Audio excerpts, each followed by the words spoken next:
could say, you're not doing it. And that's important to know because, for sure. because then you're going to Feedback. pay attention and do it better, right? Yeah. You know, if you're studying the life of Jesus as an example, or Buddha, that was the language of the time, right? So here we are in the contemporary world, and science has become that language. So when you combine a little quantum physics with neuroscience and neuroendocrinology and psychoneuroimmunology and epigenetics, all of those different branches of sciences, the new sciences, point the finger at possibility. And in this particular work, I think that the more you understand what you're doing and why you're doing it, the how gets easier, because you can assign meaning to what you do. So then, this is a time in history where it's not enough to know. This is a time in history to know how.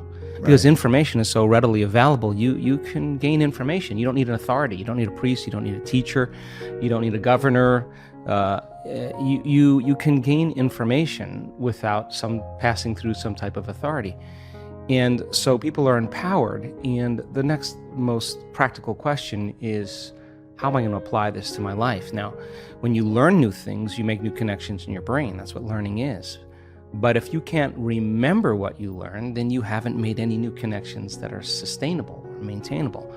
So the more the person can repeat what they've learned, the more they're installing the neurological hardware in their brain in preparation for the experience. And so now they're priming their brain for the act, right? And when the experience happens, experience then enriches the circuitry in your brain. That's what experience does. So now you're laying down even more neurological tracks, but the payoff is the chemical called the emotion. And the moment you feel unlimited, the moment you feel grateful, the moment you feel abundant, now you're teaching your body chemically to understand what your mind is intellectually understood. So knowledge is for the mind and experience is for the body. And now we're embodying the truth of that philosophy. And we're literally signaling new genes in new ways and changing our future, or changing our genetic future. And if you've done it once, then you're an athlete, you'd be able to do it over and over again. And if you keep repeating it, you neurochemically condition your mind and body to begin to work as one. And the redundancy of the act over and over again conditions the body to know how to do it better than the mind. Now it's innate in you. It's second nature. It's easy. It's familiar. It's who you are. And so I think we start as philosophers, we initiate, we become initiates, and then we master it. Knowledge, experience, wisdom, mind, body, soul. Learning it with your head, applying it with your hands, knowing it by heart, thinking to doing to being.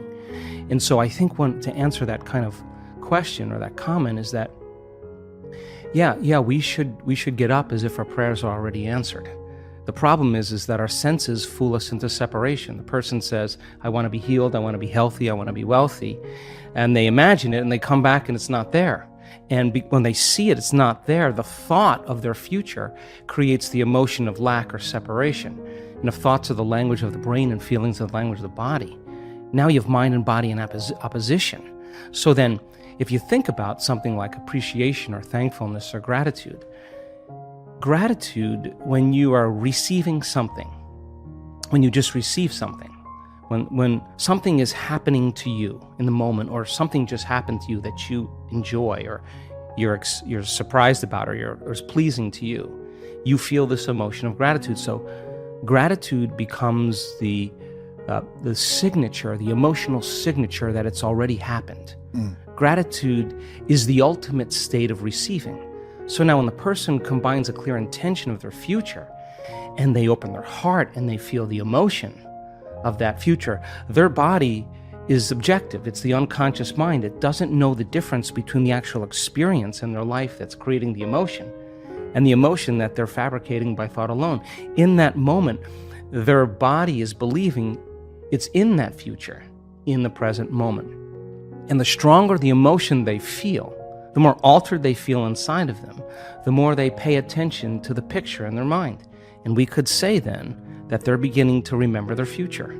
And biologically, it's the same as remembering your past. So if you keep practicing opening your heart and you keep combining it with a clear intention, then the thought and the feeling changes your state of being. Which means then, if you keep doing that over time, you'll feel like your future has already happened. Now, what's the significance of that? If you feel like your future has already happened, you stop looking for it. You're no longer waiting and wondering when it's going to happen or how it's going to happen. you feel like it's already happened. So now you take your foot off the gas, and you're no longer trying to predict or control or expect how it's going to happen. You're connected emotionally to your future. Well, the antithesis is also true. The stronger the emotion you feel for some betrayal, some shock, some trauma, the more altered you feel inside of you, the more you narrow your focus on the outer environment, and the brain takes a snapshot, and that's called a memory. And so the stronger the emotion, the more the brain embosses the imagery neurologically in the brain. So then the person thinks neurologically within the circuitry of that experience, and they feel within the boundaries of those emotions. So then we could say then the person's biology is literally in the past. So you can't create a new future if your state of being is in the past. So people reaffirm their identity this way. They wake up in the morning and they say, let me think about my problems. And those problems are memories of past experiences that are etched in their brain. So they think about the person, the place, the object, the experience.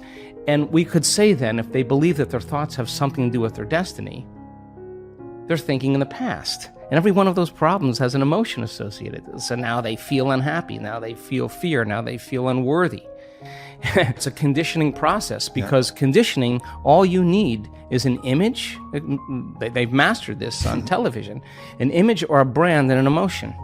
And all you need is a stimulus and a response. So every time the person remembers their future, or their past, as they remember their past, the image with the emotion is literally subconsciously conditioning their brain and body into the past. And so if they're living in the familiar past, guess what? They're going to predict the next future. They're going to want to be able to predict their future. So because that's the known. So that there's only one place where the unknown exists, and that's the present moment. And teaching people how to get into the generous present moment takes an act of awareness. And most people would rather turn on their TV or, get on their cell phone or Facebook or whatever. And this is actually, Aubrey, not a bad thing. This is actually a moment of awareness. Yeah. And, when you're inside the jar, you can't see the label. And so we have this huge frontal lobe that gives us self-awareness. So then the insight never changes anything. You could have the insight that you're addicted to fear, you're addicted to competition, you're addicted to struggle. But that really means is that we're addressing reality matter to matter. And what we're at one point of awareness, one point of consciousness, and we're putting our attention on another point of consciousness, a future, an outcome. And the only way we know how to get there, when we're matter trying to change matter, is that we force, we control, we predict, we fight for it. Because that's how you are when you're living in survival. So then we have to move our bodies through space, and that takes time. So we think if we rush, that we're actually going to get there faster. But more and more of the rushing creates more of the addiction of those emotions, because the adrenaline that's released is actually an arousal. So a person is using the conditions, the problems, the situations in their life to reaffirm their addiction to some emotion. To me, that means we become addicted to the life we don't even like. And so that's why change is so hard. So then let's offer another alternative. Well, when you begin to create from the field instead of from matter, the only way you can do that is you have to learn how to take all of your attention off your body and become a nobody. Take all of your attention off all the people in your life that you give so much of your attention and energy to because you have an emotion associated with them. And get beyond all the people in your life and go from a someone to a no one. Mm-hmm. Now, if you've worked your whole life being a someone, or if you've been working your whole life thinking that you're your body, you're going to have to work a little harder because that's your identity. Sure. That's what you're associated with. And if this was easy, everybody would be doing it. So then you have to go get beyond all the things in your life, your cell phone, your computer, your car, and literally go from something to nothing. You have to take all your attention off the place you work, the place you live, the place you need to be, the place you're sitting, and go from somewhere to nowhere. You got to stop thinking about the predictable future and the familiar past and go right into the present moment and go from some time to no time. And if you do that properly, you become pure consciousness. And that's how you enter the field. Now, we've done the research on this. We call it getting beyond the self. Now, once you are pure consciousness, you're taking all of your attention off this three-dimensional reality. Now, where you place your attention is where you place your energy. So if you've taken all of your attention off of everything material, there's only one place you're going to wind up, and that is the immaterial realm called the quantum field, an invisible field of energy that unifies and connects everything material. So now when you're creating from the field and you combine a clear intention with an elevated emotion, and you're connected and you feel connected, the suggestion of an alternative way to create is that when there's a vibrational match between your energy and some future reality, you actually no longer have to go anywhere to get it. You're actually the vortex, and you will collapse space and time and draw the experience to you. Now that, to me, is a lot more fun because the experience is the unknown. You can't predict when it's going to happen or how it's going to happen, because if you can predict it, it's the known. So then you have to lay down the very thing you use your whole life to get what you want for something greater to occur. Now that goes against generations untold of conditioning and a lifetime of habituation, believing that we're trapped in this material world. And yet I can say to you without a doubt that once you understand that formula, and once you know how to create that kind of brain and heart coherence, the side effect of that is a change in biology, neurologically, chemically, hormonally, genetically. We've measured it. We've seen gene regulation changes in 4 days. More brain coherence, more heart coherence. Your brain's working better. You're trusting your heart. It's open. There's different chemicals that are released. Oxytocin suppresses survival centers, resets the baseline of a person's trauma or shock. Your immune system goes up. You lengthen your telomeres. We've measured that too. So you're changing the future of your body. You're extending your life. So then the belief, the subconscious belief that is impossible. You may say, oh yeah, I believe that a person can be healed. Yeah, I believe in miracles. But when it comes time to actually execute them, you got to step outside a little bit and you got to trust a whole lot. So then when you start witnessing it, it becomes like a brush fire. I mean, we see in our events, once we start seeing those healings, we know it's going to just get better and more phenomenological. And then the side effect of that is a person with Raynaud's syndrome who has incredible sensitivity to cold, that has an immune problem, you can't go out of their house. They stand on the stage and they say, I cannot believe it. I was just outside. It's November in London. I have no pain in my hands. And someone in the audience watches the same thing. We had 4 people at that event with Raynaud's syndrome go into complete recovery, into complete remission. So just like an infection spreads amongst the community and creates disease, all of a sudden health and wellness can be as infectious as disease. And wow, and all of a sudden it's the new consciousness, it's the new way. It's so we don't have to rely on something outside of us to make us feel better inside of us. We begin to figure that out. So then the more you become familiar with how you feel and changing that state of being, the easier it will be for you to do it with your eyes open as well as your eyes closed. And if you go back to the old state of being, there's a good probability that your pain or your condition will come back. So there's this kind of waltz that goes on when people are learning how to heal and change. They take a few steps forward and then a few steps back, and then 3 steps forward and only 1 step back. And they got to practice self-regulating. They got to practice what they're paying attention to, what they're unconscious of. And if you stay with it for a long enough period of time, all of a sudden now the person reaches a point, we've measured what happens, where their chemistry changes so dramatically that they're literally in love with life. Now, imagine what happens when oxytocin is released in the quantities that we see. Oxytocin signals nitric oxide. Nitric oxide signals a chemical called endothelial-derived relaxing factor, and that's a big word or set of words that just means a chemical that signals the arteries in your heart to literally expand. And when they expand, you're getting more blood flow in there. And just like when your sexual organs are aroused and there's blood flow in there, now with the same intensity, you're going to feel it right in your heart, and it's going to be way bigger. And now the person's heart is wide open. So here's the question. The person feels those emotions. Do you think they're going to want to judge somebody else in that moment? You think they're going to want to hold a grudge? They're not going to try to forgive. They're going to feel so amazing. They're not going to want to lose this feeling, and they're just going to say, I forgive you. I'm not going to give this feeling up because of you. Now that's the side effect of true transformation. The side effect is a greater level of consciousness. The side effect is a greater skill set in life. And I think that when you start getting good at this, then all the things you thought you wanted, you no longer want, because when you're creating more brain and heart coherence, you feel more whole.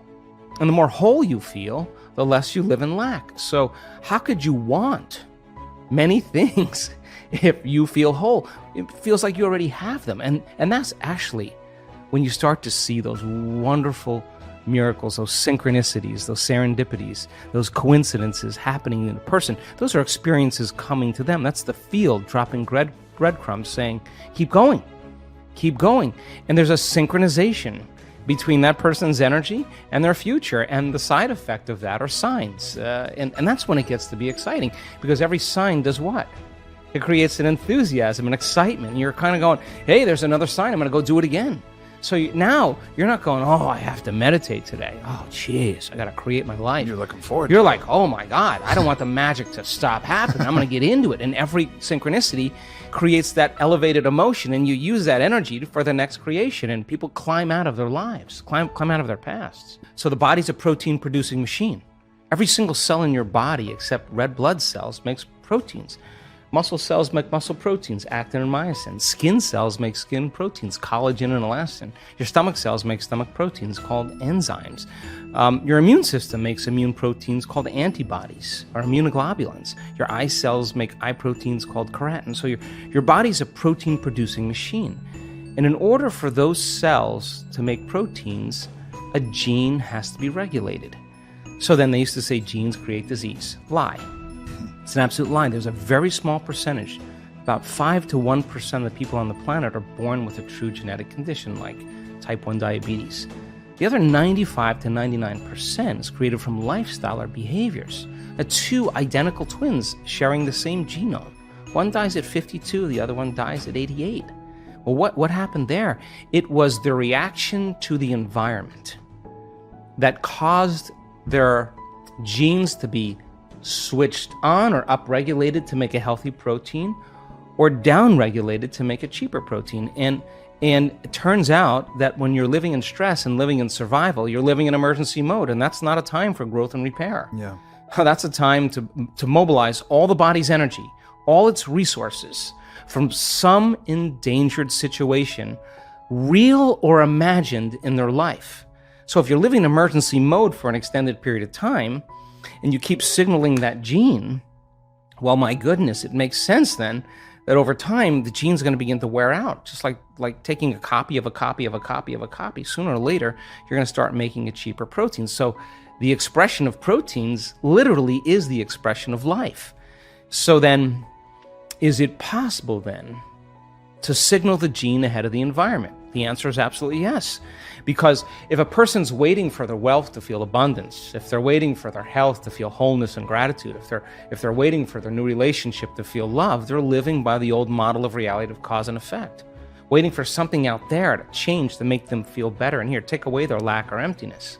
But the moment the person embraces the emotion ahead of the event, if they understood what they were doing and why they were doing it, then if the environment signals the gene, and it does, and the end product of an experience in the environment is an emotion, when you embrace the emotion ahead of the experience, you're signaling the gene ahead of the environment.